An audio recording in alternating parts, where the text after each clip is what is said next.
Hey folks, this is Kalani. They finally did it. The Anima drought has been offset at least somewhat because running dungeons and raids just became so much more worthwhile when it comes to Anima games. A big buff to how much Anima you can collect will help with all of your Anima needs. Blizzard is also celebrating their 30th anniversary with a variety of goodies on offer. Another 6-month promotional mount has popped its head out of the woodwork, and the public test realm is getting ready for the next content drop. Lots of news this week, so let's break it all down and see what's been going on. Before we jump in, be sure to pop by our live stream sometime over at twitch.tv/KalaniTV. We go live every Tuesday, Wednesday, Friday and Saturday, and we always love chatting with you wonderful folks, so I hope to see you soon.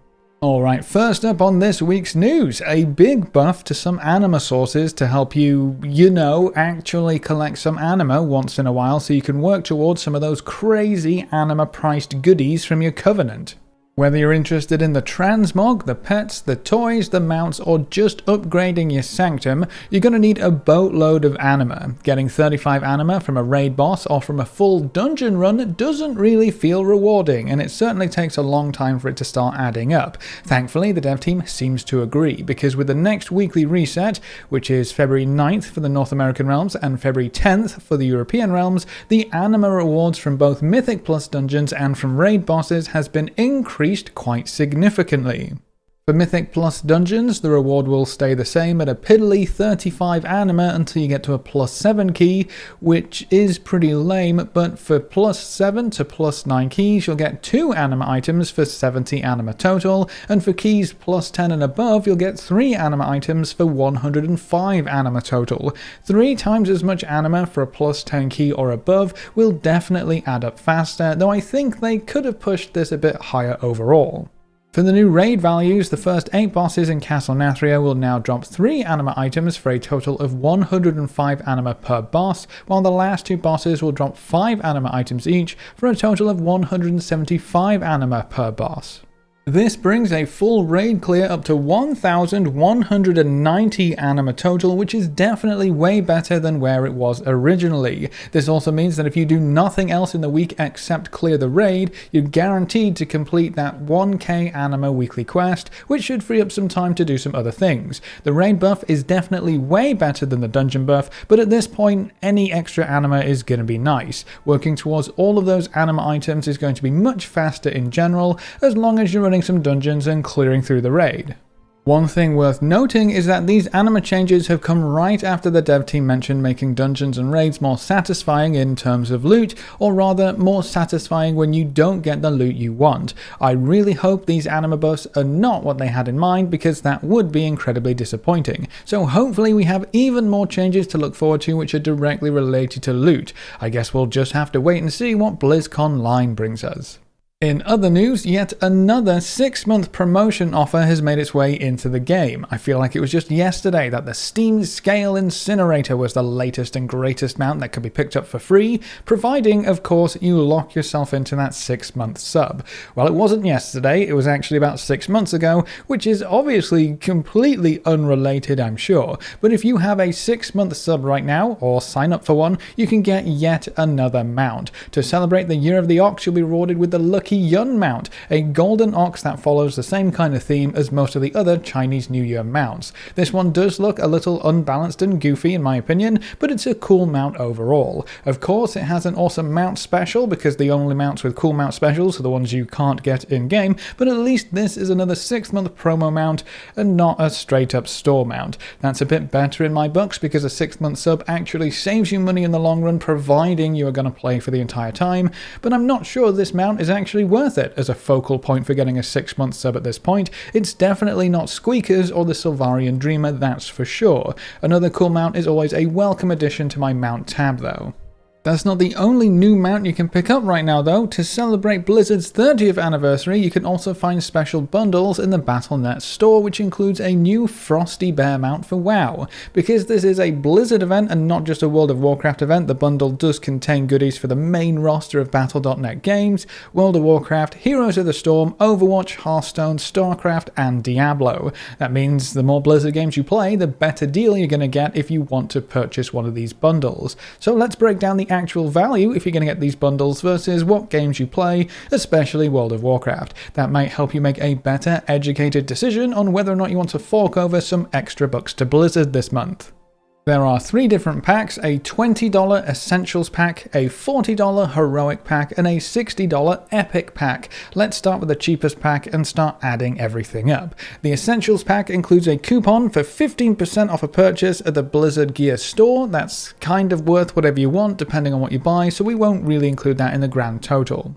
You're also going to get the Moon Touched Nether Welt pet for World of Warcraft. Store pets usually go for $10, so let's mark that down. That's all for World of Warcraft in this package though, so if you just want the pet, that is going to be quite an expensive whelp. You're also going to get 10 Darkmoon Faire card packs for Hearthstone, which is worth about 15 bucks. There's also 5 loot boxes for Overwatch. Those would usually cost you about $5. There's also a 30th anniversary player icon and spray for Overwatch, which are hard to place a value on, so we'll just call those cool extras. You'll also get the same thing in StarCraft, a set of 30th anniversary portraits for StarCraft 2 and StarCraft Remastered. Again, hard to put a price on. You'll also get a special Tracer-related mount in Heroes of the Storm and the Tracer Hero to go with it. There's a portrait for Diablo 3 thrown in there as well, and a Diablo 3 pet, all of which aren't easy to put a price on. So not super great value if you only play World of Warcraft, but the actual cash store stuff that we can put a value on is worth about $30 if you play at least WoW, Hearthstone, and Overwatch, and then the rest is just gravy on top. If you bump up to the Heroic package, obviously you get everything from the Essentials package and a little bit more. The price raises to $40, but you'll get the awesome new Snowstorm Mount for World of Warcraft. Storm mounts clock in at $25, so that already makes up the difference here, and this is probably one of the coolest mounts we've seen in a little while. The other goodies on this tier are a pair of wings in Diablo 3, which haven't been revealed yet. There's a special Reinhardt skin for Overwatch, which looks pretty cool, but hasn't got into the game yet, and it doesn't add a ton of dollar value either. And then a random legendary card for the Darkmoon Faire season in Hearthstone. Potentially awesome, potentially worthless, so the only dollar value comes in from that WoW mount, which is still great if you play WoW.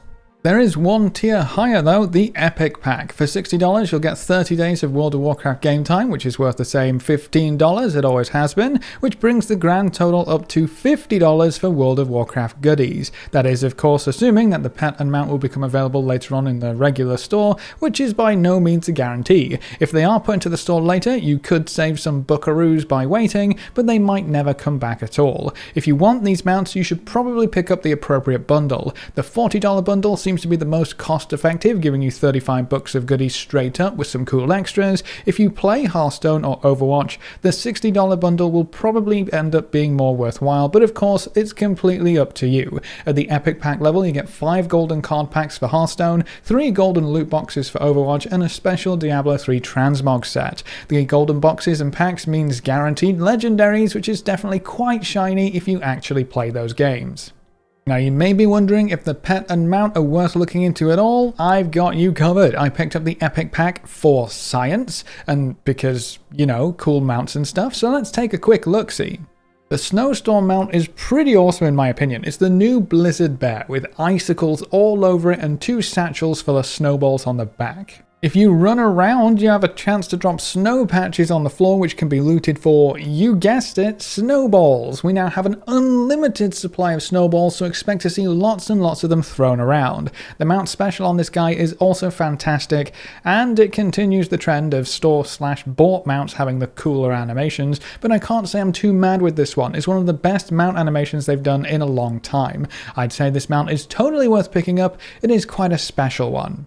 As for the whelp pet, it's a cute little thing, but nothing about a World of Warcraft pet will make me think it's worth $20. The pet is a nice extra for me, but if you love collecting pets and you absolutely have to have it, you know where to get it.